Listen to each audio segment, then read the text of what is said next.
It's time to plant. I'm out here in my garden, out front, where it's the warmest, planting my earliest plants. It's April 18th, and I'm putting in my rutabagas, cabbage, and celery out front here. And I got my garlic going that I planted last fall, and I put in onions a few weeks ago. It's like an onion patch here, a bunch of them. And this little area has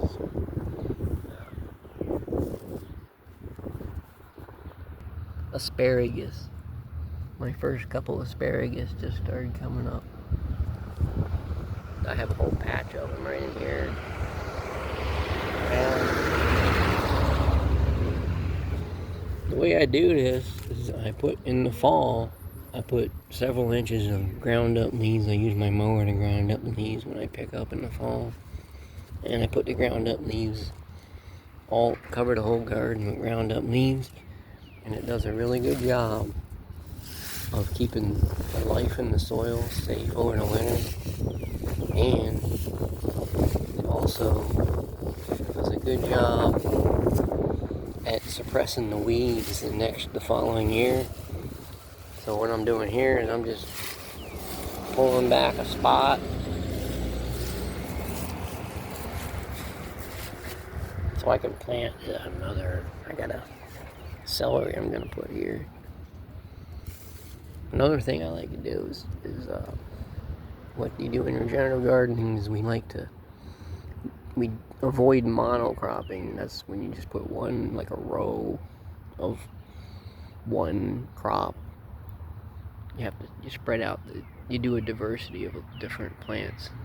There's rutabaga, there's cabbage, and there's celery. And then I'm just kind of doing it in order. Rutabaga, cabbage, celery, rutabaga, cabbage, celery. all down through here. And what that does, it throws off the insects. If a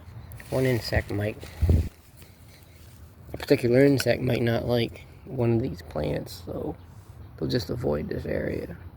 That's the reason behind not avoiding monocropping, because we don't use pesticides, and you don't need fertilizers, because check this soil out. If your soil's like that, and if you have the life under here doing well, you don't need fertilizers. There's a tree nearby, so I got some roots from the trees, but that doesn't really hurt anything that much. There we go. Water it in.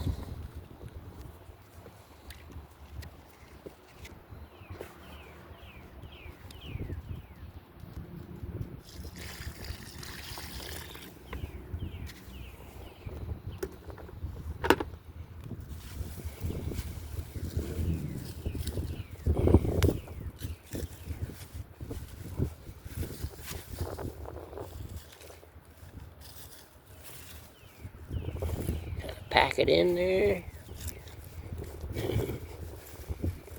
Don't matter if you get leaves mixed in. It's all just. And another thing that happens over this year, another thing that will happen over this year is this layer of leaves will eventually degrade down into soil. Right now, in fall it started out 4 or 5 inches of leaves.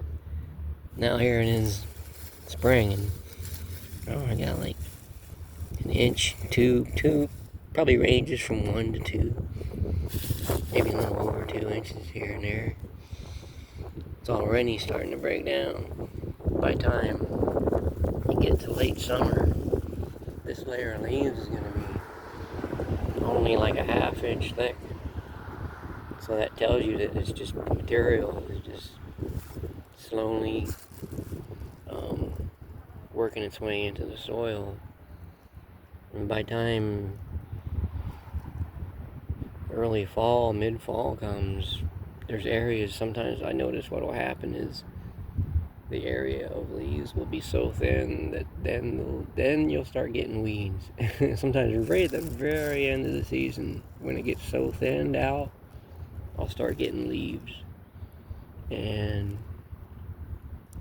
Or not leaves, weeds. Weeds will start to pop up because it got so thin that the sun got through, and boom, the weeds. But by then you really don't care that much if you're starting to get weeds.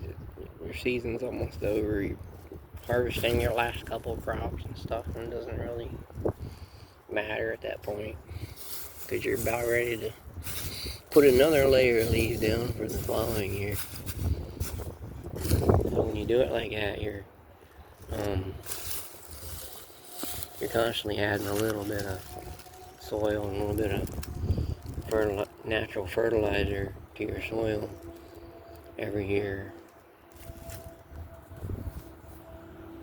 And plus I do compost making on the side, and if you look around on my channel, you'll see compost making videos, and I'll make some new ones this summer also. What I like to do with the compost that I make is any area that didn't seem to do well the year before, like if there's a spot that things didn't grow as good as other areas, that's the area that gets the compost. Or if I do a garden extension, I'll put the compost in there. And there's other things I like to use it for too. My potato patches, you know how you're supposed to add soil to your potatoes? Well, I'll put fresh layers of compost in there around my potatoes, and that's where the potatoes end up. That's where I end up getting all my potatoes, wherever I throw the new compost around them. So I'll make videos on that also. It's too early to put the potatoes in right now.